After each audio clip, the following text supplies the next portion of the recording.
طائف کے انسیڈنٹ میں last time میں نے آپ لوگوں کو رسول اللہ صلی اللہ علیہ وسلم کی وہ دعا سمجھائی تھی، ٹھیک ہے، اور اس دعا میں فلسفی آف دعا ہے کہ دعا مانگنی کیسے چاہیے اور اللہ کون ہے، یہ آپ کو اندازہ ہوگا اس دعا سے، ٹھیک ہے۔ سیرہ کا ایک بہت بڑا فائدہ پڑھنے کا اور سمجھنے کا یہ ہوتا ہے کہ آپ کا زندگی کا فلسفہ کلیئر ہو جاتا ہے، آپ کو سمجھ آ جاتی ہے کہ زندگی میں نے کس کانسیپٹس کے ساتھ زندگی گزارنی، اور یہ بہت بڑی بات ہے، بہت بڑی بات ہے۔ دیکھیں، ایک اچھے ایجوکیشن سسٹم کا مقصد بھی یہ ہوتا ہے کہ ہمیں زندہ رہنے اور جینا سکھائے، یہ نہیں کہ بس ہمیں پیسے کمانا سکھائے، وہ تو ایک بہت ہی اس کا مائنر سا بینیفٹ ہے۔ اصل ایجوکیشن سسٹم کا بینیفٹ یہ ہوتا ہے اور مقصد ہوتا ہے کہ بھئی ہمیں چیلنجز سے ہم نے کیسے گزرنا ہے، ہم نے زندگی میں مختلف سچویشنز میں کیسے ڈیل کرنا ہے وغیرہ وغیرہ۔ تو یہ سیرہ اللہ کے نبی صلی اللہ علیہ وسلم کے بارے میں اللہ نے خود کہا کہ تمہارے نبی میں تمہارے لیے بہترین مثال ہے، ہر طرح کی بہترین مثال ہے۔ اوکے، یہ دعا میں دوبارہ بتاتا ہوں، کچھ چہرے نئے نظر آ رہے ہیں۔ رسول اللہ صلی اللہ علیہ وسلم پہ پتھراؤ ہوا، ہمارے نبی پہ لہو لہان ہوئے، اور بہت یہ جس پہ جتنا غم کیا جائے اتنا کم ہے۔ لیکن میں نے آپ کو ایک بڑا امپورٹنٹ پوائنٹ بتایا تھا لاسٹ کلاس میں کہ سیرہ میں آپ ایک بار بھی رسول اللہ کو یہ انسیڈنٹ مینشن کرتے خود نہیں دیکھیں گے۔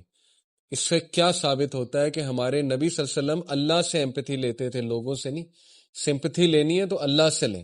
ایک بار یہ دعا کر لی، اللہ کو رو کے دکھا دیا، سمپتھی لے لی، اس کے بعد کبھی مینشن نہیں کیا۔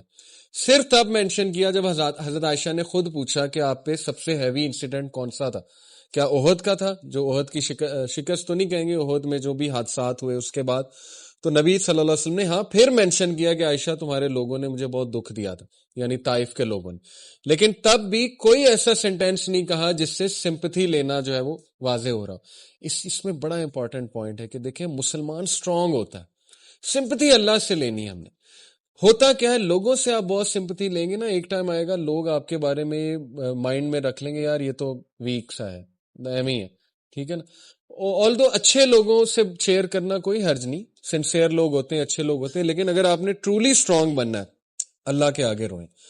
تو خیر، یہ جو دعا ہے اس پہ غور کریں۔ O Allah, to you I complain of my weakness of strength and my helplessness and loneliness before men. اے اللہ، میں آپ سے شکایت کرتا ہوں۔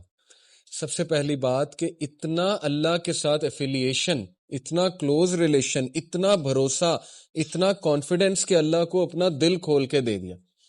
شکایت دو طرح کی ہوتی ہے، اس دعا سے یہ بھی ثابت ہوتا ہے، ٹھیک ہے۔ جیسے حضرت یعقوب نے سورہ یوسف میں آتا ہے، انما اشکو بسی و حزنی اللہ، بے شک میں اپنی شکایت، اپنا شکوہ کس سے کرتا ہوں؟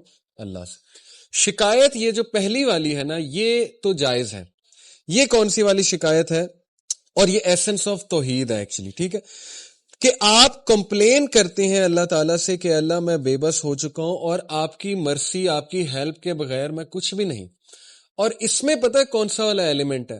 اب دیکھیں، رسول اللہ صلی اللہ علیہ وسلم کی ساری دعا جب میں آپ کو سناؤں گا، اس کا کرکس یہ ہے کہ اللہ کے نبی صلی اللہ علیہ وسلم اس لیے نہیں رو رہے تھے کہ ان پہ بہت زیادہ وہ ہوا تھا ظلم، اصل میں وہ اس بات پہ رو رہے تھے، زیادہ پریشان تھے کہ اے اللہ، کہیں آپ تو نہیں ناراض، کہیں یہ پنشمنٹ تو نہیں ہے کہ میرے ساتھ اتنا کچھ ہو گیا۔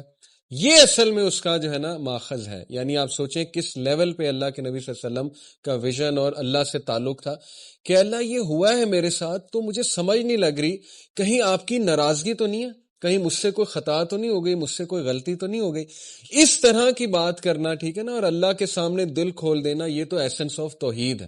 اور اس طرح کی شکایت جو ہے وہ جائز ہے، اس کو شکایت کہہ لیں یا کہہ لیں کہ اپنا دل کھول کے بیان کرنا، ٹھیک ہے نا۔ دوسری شکایت جو ہے وہ ہے اللہ کی قدر اور اللہ کی ڈکری کو ریجیکٹ کر دینا، ایکسیپٹ نہ کرنا۔ اور زیادہ تر لوگ جو ہے وہ اس کا شکار ہو جاتے ہیں کہ جب ان کے ساتھ کوئی خدا نہ خواستہ، اللہ نہ کرے، کوئی ایسا حادثہ ہو جائے، کوئی ایسی چیز آ جائے جو انہوں نے ایکسپیکٹ بھی نہیں کی ہوئی تھی، تو وہ بجائے کہ اللہ کے آگے رونے کے یا اللہ سے مدد طلب کرنے کے، وہ فوراً یہ کہتے ہیں کہ یہ ہوا کیوں ان دا فرسٹ پلیس۔ اور وہ کہتے کہتے پھر اس لیول پہ پہنچ جاتے ہیں جو اللہ معاف کرے، ابلیس نے اللہ کو کہا تھا کہ اللہ تو نے مجھے گمراہ کیا۔ یہ ابلیس کے الفاظ ہیں قرآن میں کہ بے شک since you have led me astray, اس لیے اب میں ان ہیومن بینگز کو نہیں چھوڑوں گا۔ اس نے بلیم کس کو کیا؟ اللہ کو۔ تو خدا نہ خواستہ کہیں ہم اس شکوے کا شکار نہ ہو جائیں کہ ہم اللہ کو بلیم کرنے لگیں، نعوذ باللہ۔